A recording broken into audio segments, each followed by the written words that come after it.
Brian McDonald. Do you know this name, Brian McDonald? This is a name you should know. Brian is the lead player of with the Airmen of Note.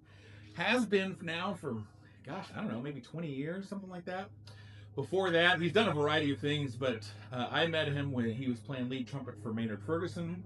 Uh, Brian has been pretty like influential in my life, um, and in a way that it, like was subtle. One of those like small interactions that made a big difference in my life that he probably never really realized. By the way, I'm wearing the gloves today so that as I play this horn, I don't get my fingerprints and oils all over the horn. So saves the shop the effort of having to clean up after me.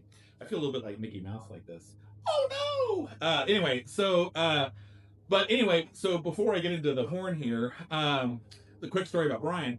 So I met him years ago when he was playing with Maynard, and they were playing at a club outside of Dallas, and I was in college, and we were our college football team was playing SMU, and they brought the marching band down, so I got to play, and I was a soloist with the marching band. And we heard that Maynard was playing, and so a few of us guys, like I think we got a cab. I don't remember how we got there, but we went to go hear him, and didn't have tickets, so we just literally stood outside and could hear them play from outside the club.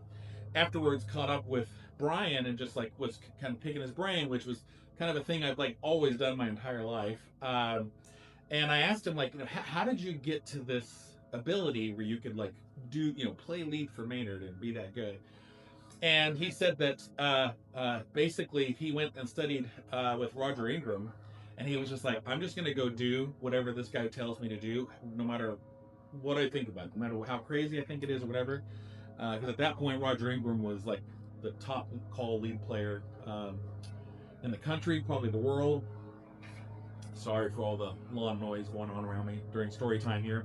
Um, and so he took lessons with Roger, and so for me then, like, gosh, 20 years later, 15 years later, I'm out of college. I'm not playing that much. I'm kind of on the verge of quitting. I'm like really debating, like, because I had fallen in that trap where I wasn't playing as much, wasn't playing at the level I was happy with, and was thinking about quitting. And Harry Conn Jr. was coming to St. Louis, which is about 3 hours away from where I live. And I remember thinking, like, you know what, I'll reach out, see if Roger's able to give a lesson. And that'll kind of be like my final attempt. Like, if that goes well, then great. And if it doesn't, then I think I may just hang it up. Which was a hard thing for me to, like, say because I've identified as a trumpet player almost my entire life. And so giving that up would be like losing a family member or something. Like, it was just it was a very difficult thing.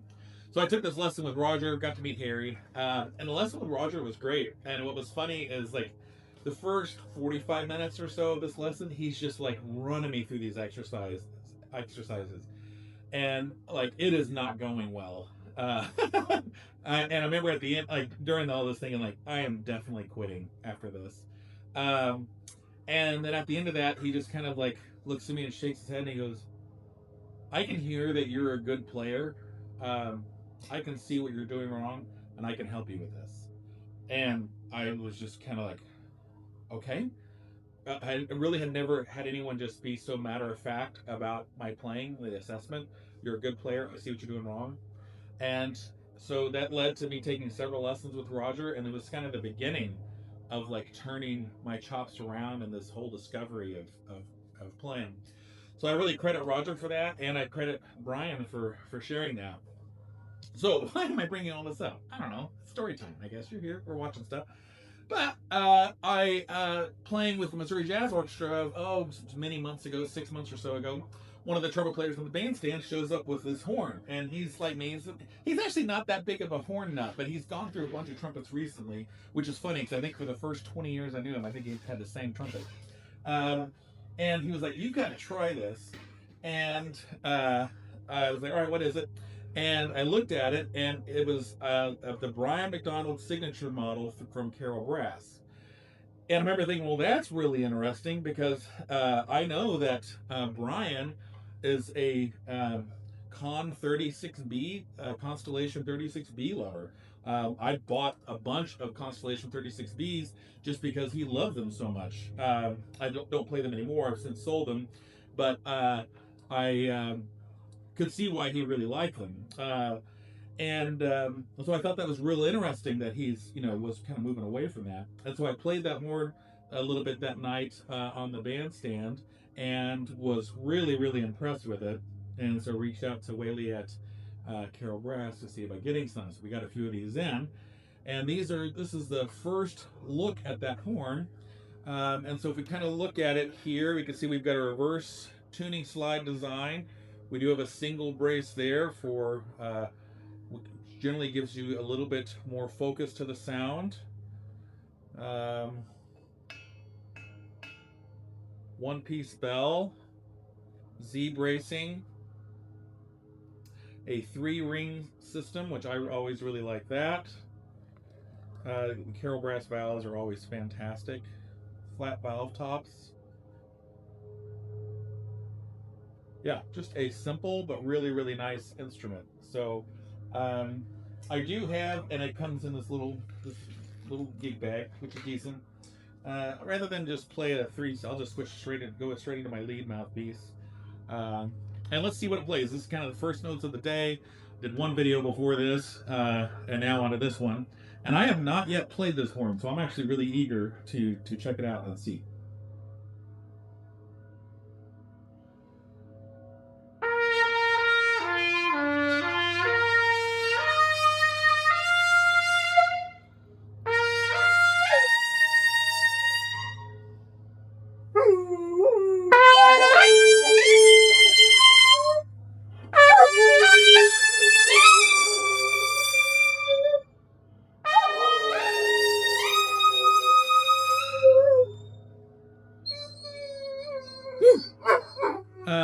Thanks, buddy.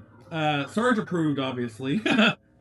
All right, first thoughts. Intonation is like spot on.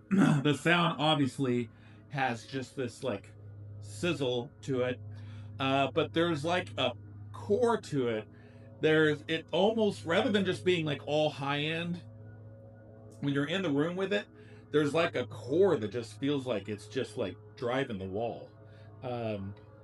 I have no doubt that that's a sound that would project and cut through an ensemble for sure.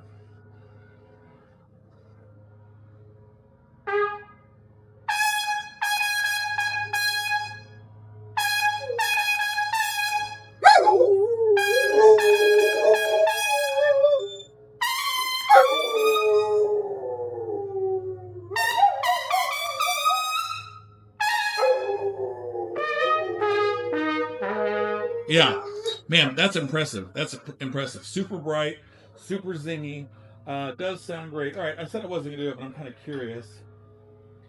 If we switch to like a 3C, how is it usable?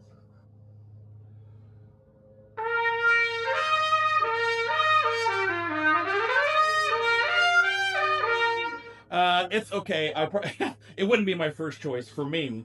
I can hear already that sound has got just those high frequencies in it, that I would be getting a lot of the palm from conductors if I if I played this in a classical ensemble, for the way I play at least, because I already had kind of a naturally bright sound.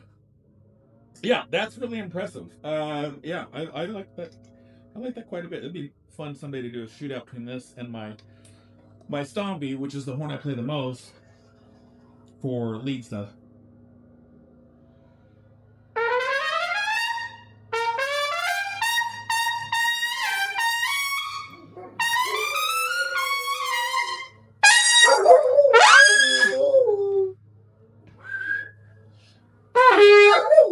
Yeah, super great. All right, I'm a fan. I like it. I'm going to probably play around with this a little bit more to see what I think, but I can definitely see why my friend likes it, and I can definitely see myself playing this horn as well. So if you're looking for a professional grade lead horn at a pretty reasonable price, I think right now these are like $2,100. I would definitely recommend the Carol Brass BMAC model. Available over at Ernie Williamson Music, ErnieWilliamson.com. Remember, when you buy from Ernie Williamson, you get free shipping. You don't pay sales tax unless you live in Missouri or Kansas. And you get to support your buddy Donovan here. So, yeah, friends, I am a big fan. Let me know what you think in the comments. We'll see you in the next one.